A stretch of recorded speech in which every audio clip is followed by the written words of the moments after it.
Magandang araw sa inyong lahat. Kami ang pangkat 5 sa seksyon Yakal at ang aming tatalakayin sa presentasyon ngayon ay tungkol sa French Revolution at mga pagbabagong dulot nito. Mga paksa. Una, Deklarasyon ng Karapatan ng Tao at Mamamayan. Pangalawa, ang Enlightenment o Panahon ng Kaliwanagan.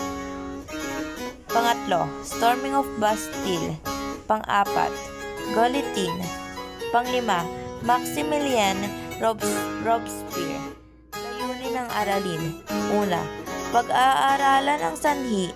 Matukoy ang mga ugat ng revolusyon tulad ng hindi pagkakapantay-pantay at krisis sa ekonomiya.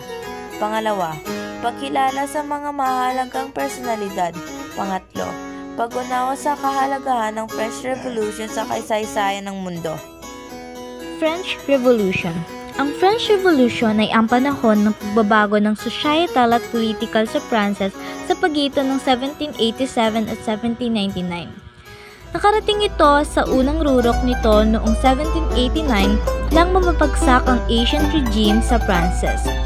Ang revolusyon ay isang komplikadong serye ng mga kaganapan sa mga sanhi nito at kalaunan sa mga epekto nito.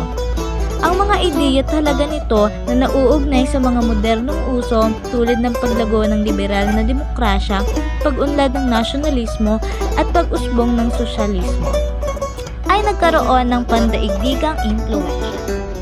Deklarasyon ng Karapatan ng Tao at Pamamayan. Ang deklarasyon ay pinagtibay ng National Constituent Assembly noong Agosto 26, 1789. Ito ang pundasyon para sa Constitution ng Pranses at nagsilbing death certificate para sa lumang sistemang feudal at monarkiya, Ancient regime. Ang dokumento ay malaki ang impluwensya ng mga ideya mula sa Enlightenment at sa Deklarasyon ng Kalayaan ng Amerika.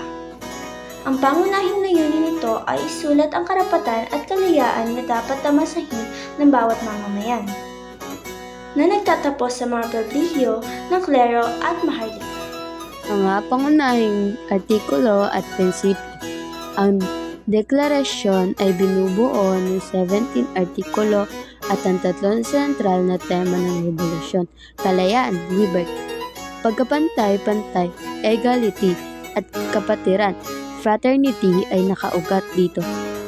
Number 1, pagkapantay-pantay ng tao, equality. Number 2, karapatan ng tao, inalienable rights. 3, soberanya ng bayan, popular sovereignty. 4, kalayaan, liberty. 5, batas at hustisya. Ang pagguho ng lumang rehimen. Ito ay isang panahon ng radikal na pagbabagong panlipunan at pampulitika sa Pransya na lubos na nakakaapekto sa kasaysayan ng Pranses at modernong kasaysayan. Ang yugto ng panahon ay karaniwang mula 1789 hanggang 1799 upang bawagin ang ganap na monarkiya at ang sistemang feudal at ang matatag ng isang demokratikong republika batay sa mga prinsipyo ng kaliwanagan. Sanhi ng revolusyon. Hindi pagkakapantay-bantay sa lipunan ang tatlong antas. Unang antas, klero, nagmamay-ari ng 10% ng lupa, halos hindi nagbabayad ng buwis at nagtatamasa ng maraming pribilehiyo. 1% ng populasyon. Ikalawang antas, maharlika, nagmamay-ari ng mahalagang posisyon sa militar, gobyerno at hindi kasama sa karamihan ng mga buwis. 2% ng populasyon. Ikatlong antas, karaniwang tao, 97% ng populasyon, kabilang ang mga magsasaka, manggagawa sa lungsod at ang nagbabayad ng halos lahat ng buwis at halos walang kapangyarihan sa politika. Krisis sa ekonomiya, ang utang ng hari. Malaking utang na naipon dahil sa magastos ng mga digmaan, lalo na ang 7 Years' War at ang pagpupundo sa Rebolusyong Amerikano, tagutom at mataas na presyo. Ang pagkasira ng pananim noong 1780s ay humantong sa pagtaas ng presyo ng tinapay na nagdulot ng malawakang gutom at kaguluhan sa mga maralitang lungsod. hindi epektibong pamumuno. Sina Haring Luis XVI at Reyna Marie Antoinette ay nakita bilang maluho, mahina at walang pakialam sa pagdurusa ng publiko. Ang mga ideya mula sa mga palaisip tulad ni Rousseau, Montesquieu at Voltaire ay nagtaguyod ng mga konsepto tulad ng likas na karapatan, soberanya ng bayan at paghihiwalay ng mga kapangyarihan. Slogan Liberte, Egalite, Fraternity, kalayaan, pagkakapantay-pantay, kapatiran. Unahing kaganapan at yugto, 1789 hanggang 1912. Ang State General, ika-17 ng Mayo taong 1789. Ibinatawag ni Louis XVI ang sinaunang katawang tagapagbatas na ito upang lutasin ang krisis sa pananalapi. Hiniling ng ikatlong antas ang pagboto batay sa bawat ulo sa halip na bawat antas, ngunit tinanggihan ito. Ang Pambansang Asembleya, ika-17 ng Hunyo taong 1789.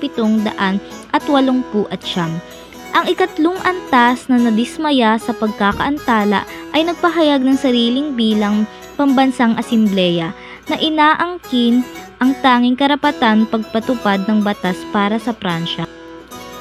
Pagsalakay sa Bastille, ika-14 ng Hulyo taong 1902.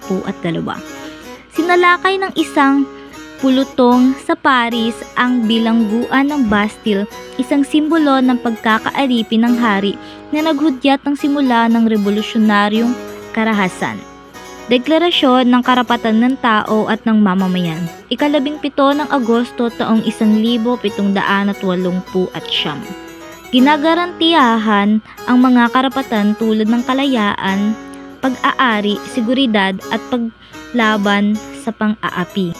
Itinatag ang prinsipyo ng lahat ng tao ay ipinanganak at mananatiling malaya at pantay sa mga karapatan.